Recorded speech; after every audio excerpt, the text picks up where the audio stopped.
Continuamos entonces en este programa.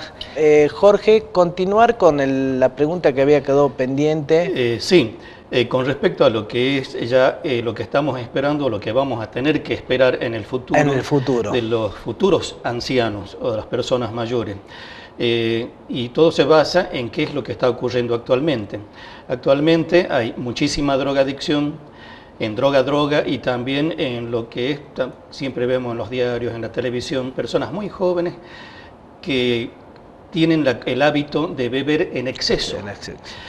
Todos esos actos hacen de que nuestro cerebro vaya teniendo menor capacidad. Cuando yo hago tomografías, veo, por ejemplo, una tomografía del cerebro. Si es una persona anciana, me doy cuenta enseguida en los datos que tengo en la tomografía. Pero en el acto abro los ojos cuando tengo una persona joven de unos 35, 40 o 45 años y veo la tomografía y veo un cerebro como si fuese una persona de un anciano, indudablemente esa persona, casi le pongo el sello directo de decir, aquí hay un antecedente de drogadicción de cualquier tipo. Sea la droga como conocemos en sí o por medicamentos, pero es alguien de que ha hecho su incapacidad cerebral. Por lo tanto, eso significa que en la próxima generación vamos a tener una vejez acelerada y pronta. Van a haber muchísima cantidad de, entre comillas, personas mayores ancianas, siendo aún jóvenes. Y todo se debe a estos actos que tenemos actualmente de la gran drogadicción, el alcohol y todo eso que perjudica a la salud de todos nosotros. Bueno, un mensaje muy importante para nuestros jóvenes, ¿no es cierto? Es decir, exacto, si el día de mañana quieren ser adultos mayores con calidad de vida, hay que empezar a cuidarse desde ahora, ¿no es cierto? Claro, porque la salud es muy importante. Claro. Y hablando de la salud, bueno, ahora vamos a ir a un tema quizás más complicado para mucha gente, el tema de la sexualidad. Y en esto, Carlos, ¿es cierto esto que los viejos ya no pueden tener sexualidad, que perdieron su sexualidad? No, de ninguna manera, sí, es totalmente falso. Porque estos son estereotipos, digamos, y perjuicios que tiene hoy la sociedad. Así es. Y que los vamos incorporando. Sí, tienen que ser superados por el beneficio de todos. En realidad, la función de la sexualidad es una función humana dinámica de dimensión biopsicosocial. Esta está dada en su integridad en todas las edades de las personas, por supuesto incluida, digamos, los adultos mayores. Es también un estereotipo social el hecho de pensar de que al no haber función reproductiva no quedaría nada para que los adultos mayores tuvieran su sexualidad en desarrollo y viva, pero en realidad la función placentera y erótica está ya científicamente totalmente demostrado de que tiene tanta o más validez que la función reproductiva, al punto de que hoy por hoy la época de los adultos mayores se conoce como la etapa del erotismo. La etapa del erotismo porque allí está el todo en el adulto mayor. Y están en condiciones los adultos mayores de tener sus sensaciones, de tener su plenitud emocional y física. Claro que sí, sí lo están, y no es esto un acerto que uno lo diga sin base totalmente estructurada y científica. Tenemos series ya desde Kinsey y de Master y Johnson de hace muchísimos años que demuestran claramente cuál es la sexualidad de los adultos mayores en la realidad, no en la fantasía ni en la imaginación de la gente. Y así podríamos citar, por ejemplo, de que si hablamos de hombres y mujeres entre 41 y 76 años, el 88% de los hombres y el 67% de las mujeres tienen sexualidad que oscila entre una vez por semana a una vez por mes. Es decir, toda esa gran masa porcentual. Y ya estamos hablando de épocas en que no existían medicamentos y medidas que apoyan el mejor funcionamiento y capacidad de los adultos mayores. El tema entonces, es decir, ¿son unos minusválidos sexuales los adultos mayores? De ninguna manera. Esto no es así. Es una adaptación. que se tiene que hacer, y eso... Porque hay cambios, digamos, en la persona, no hay duda que hay cambios, pero uno debe adaptarse a esos cambios y vivir la sexualidad plena, digamos, de otra manera. Así es. Y entonces podemos hablar, decimos, bueno, ¿qué pasa con la menopausia y la andropausia, que sería la versión masculina, digamos, de la menopausia?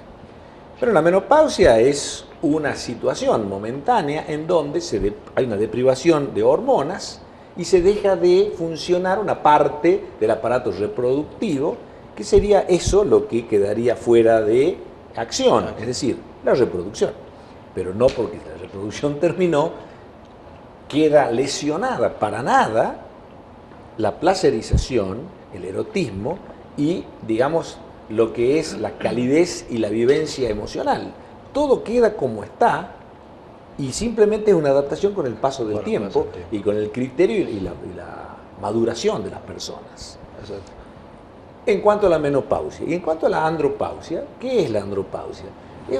Es una situación que tiene algún contacto con la menopausia, no es lo mismo para nada, pero es una declinación más gradual que se da en el varón. ¿Eso le quita posibilidades a su sexualidad? No. Simplemente es una adaptación a cómo se tiene la sexualidad, cuánto de cantidad y cuánto de calidad hay.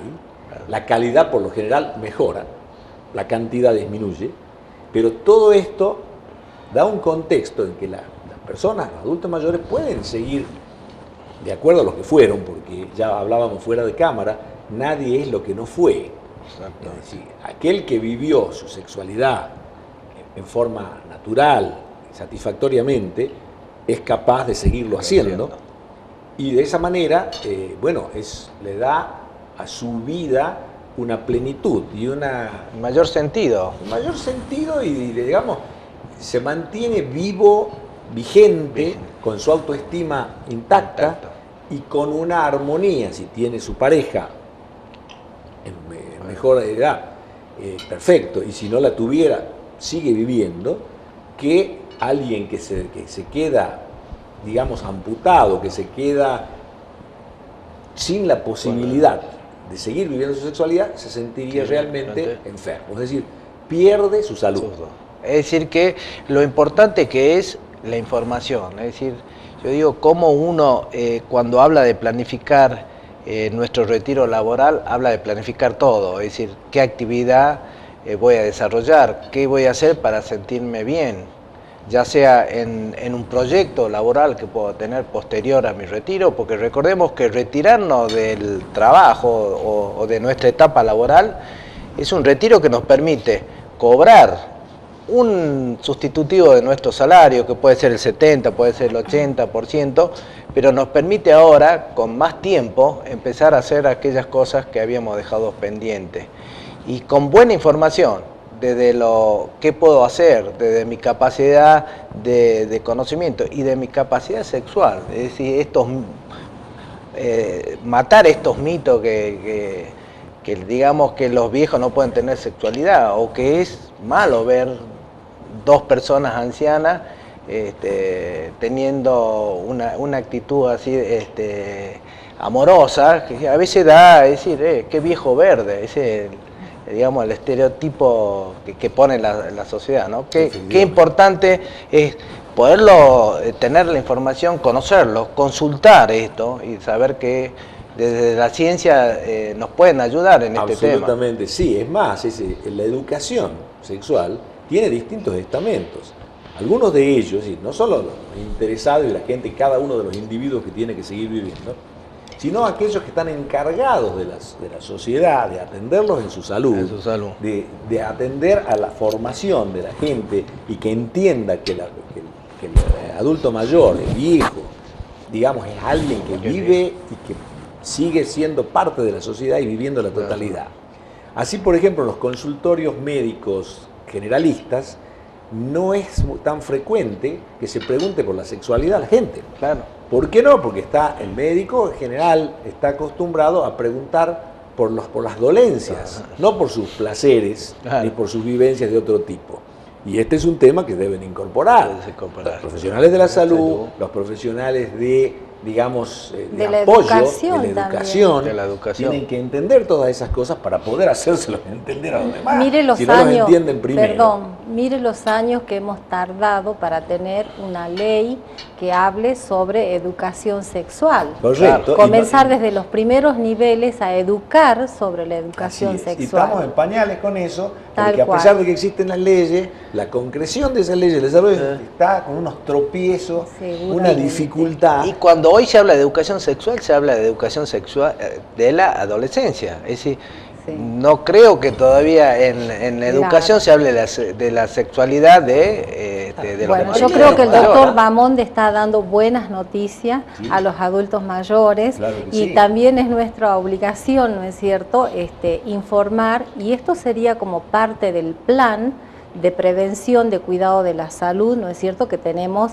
fijado en nuestra capacitación. Exacto. Porque hay, ¿no es cierto?, un módulo, un ítem que habla precisamente de los cuidados de la salud. Así como hablamos de la alimentación, de la actividad física, la sexología no puede quedar aparte. Y el primer paso es educar a los educadores, porque claro, toda la gente que tiene que salir a cambiar los conceptos, ellos tienen que estar con sus conceptos cambiados. Y este es un paso que es el primero. Exacto. Creo que no sé si a duras penas estamos en eso. Y con la apertura suficiente, porque también hay un mito, así como existe un mito acerca y miedos y fantasmas acerca de la jubilación, también en cuestión de sexología mucho más todavía. Sí, es tremenda digamos, la aprehensión de la gente que ya viene con una cultura antigua, llamémosle así, con respecto a qué es lo que va a pasar y qué se espera de ellos.